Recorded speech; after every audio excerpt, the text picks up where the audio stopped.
Assalamualaikum warahmatullahi wabarakatuh. Selamat datang kembali lagi bersama kami. Saya sendiri Hanifa M. Puspanityas dengan rekan saya Raul Destama. Nah, kali ini kami akan membahas mengenai materi komputer akuntansi. Dalam materi ini kita akan bahas apa aja sih? Yang pertama yaitu pengertian komputer akuntansi sendiri, yang kedua manfaat komputer akuntansi, yang ketiga macam-macam komputer akuntansi. Next. Nah, apa sih komputer akuntansi itu? Komputer akuntansi merupakan program akuntansi yang mana komputer sebagai penunjang kegiatan pencatatan dalam akuntansi untuk menghasilkan laporan keuangan. Dalam hal ini digunakan aplikasi khusus untuk proses pencatatannya. Tentu saja di zaman sekarang ini, di mana segala hal terkait dengan kemajuan teknologi dan perkembangannya, tidak dipungkiri di dalam dunia pendidikan pun kita tetap harus dapat menyeimbangi antara proses pembelajaran dan juga kemajuan teknologi yang ada. Nah, salah satu upaya untuk menyeimbangi antara proses pembelajaran dan kemajuan teknologi yang ada, yaitu salah satunya menggunakan komputer akuntansi ini. Selanjutnya manfaat dari penggunaan komputer akuntansi. Yang pertama yaitu pencegahan kekeliruan. Dengan menggunakan komputer akuntansi akan meminimalisir kesalahan pencatatan yang ada dalam laporan keuangan, karena dengan komputer akuntansi ini yang sudah berbasis otomatis, sudah pasti akan sangat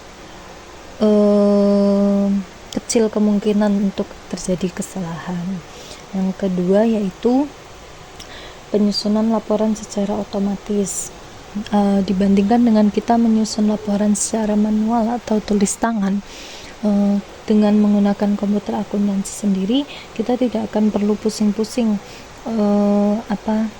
bagaimana kelanjutan dari laporan keuangan tersebut, karena dengan komputer akuntansi sudah akan otomatis tercatat secara benar, jelas dan tepat.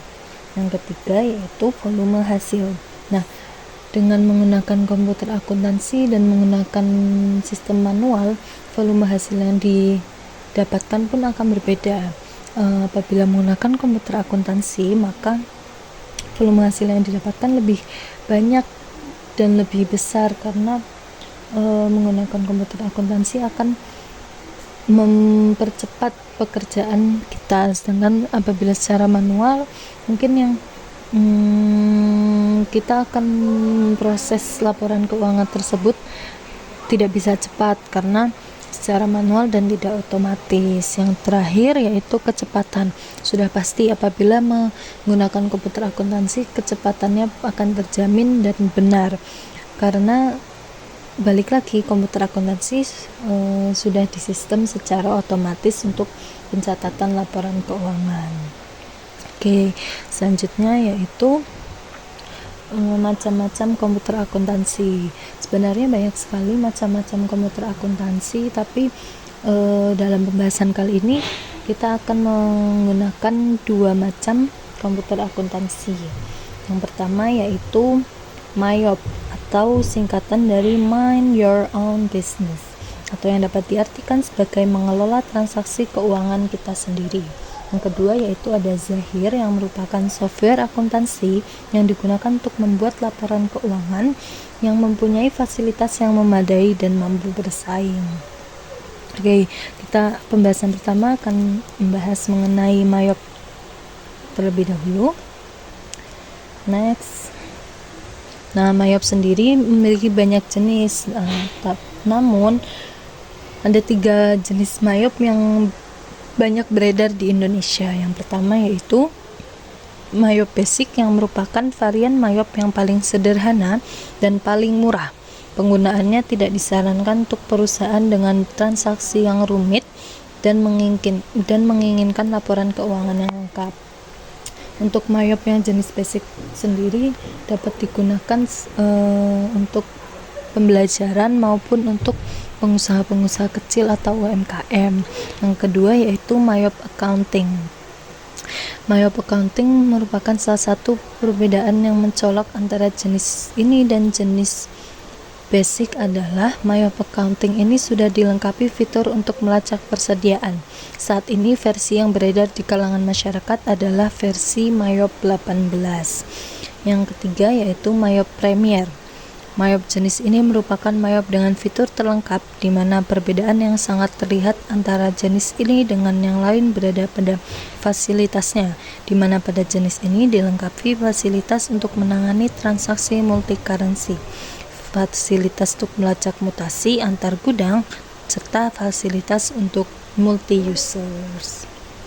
Oke, selanjutnya yaitu ada kelebihan dari aplikasi Mayop sendiri.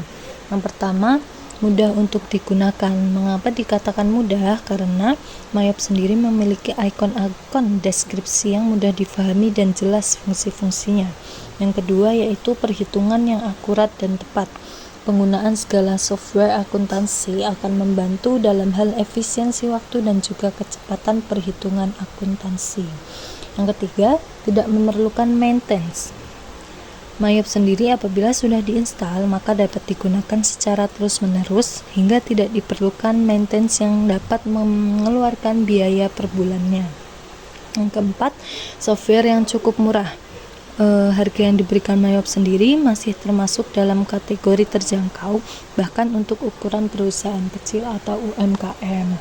Nah, yang terakhir, membantu mengolah manajemen proyek. Sistem Mayop yang bersifat multi-user memudahkan para pengguna untuk melakukan pengolahan data bersamaan dengan departemen lainnya. Nah, tentu saja apabila ada kelebihan pasti memiliki kekurangan. Mayop pun memiliki kekurangannya tersendiri. Yang pertama yaitu tidak memiliki fitur pelaporan pajak Indonesia. Karena basis pengembangan software ini di Australia, maka beberapa fitur memiliki atau memakai gaya dan kebijakan yang berada di Australia. Yang kedua yaitu hanya bisa digunakan pada satu perusahaan. Mayop hanya cocok digunakan untuk pebisnis tunggal yang belum memiliki anak perusahaan atau perusahaan tersebut tidak memiliki multi company. Belum tersedia dalam bahasa Indonesia karena pengembangannya sendiri berbasis di Australia. Yang keempat, belum mendukung fitur multi gudang dan multi currency. Tidak adanya fitur ini akan merepotkan para pengguna yang memiliki lebih dari satu gudang penyimpanan. Oke.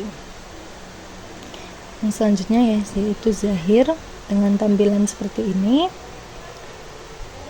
Nah, kelebihan dari aplikasi Zahir sendiri, yang pertama dapat digunakan dengan mudah oleh siapa saja. Yang kedua, memiliki desain yang menarik dan mudah difahami. Yang ketiga, form dan laporan dapat dimodifikasi. Yang keempat, laporan dapat diekspor ke berbagai format. Nah, tentu saja memiliki kekurangan yang tersendiri. Yang pertama yaitu harga lisensi belum terjangkau. Yang kedua, hanya memiliki satu tipe mata uang. Yang ketiga yaitu tidak memiliki fitur penghitung otomatis untuk biaya per jamnya. Nah, sekian, terima kasih. Itu merupakan materi komputer akuntansi yang dapat kami sampaikan. Semoga materi yang diberikan dapat bermanfaat. Terima kasih. Wassalamualaikum warahmatullahi wabarakatuh. Sampai jumpa kembali.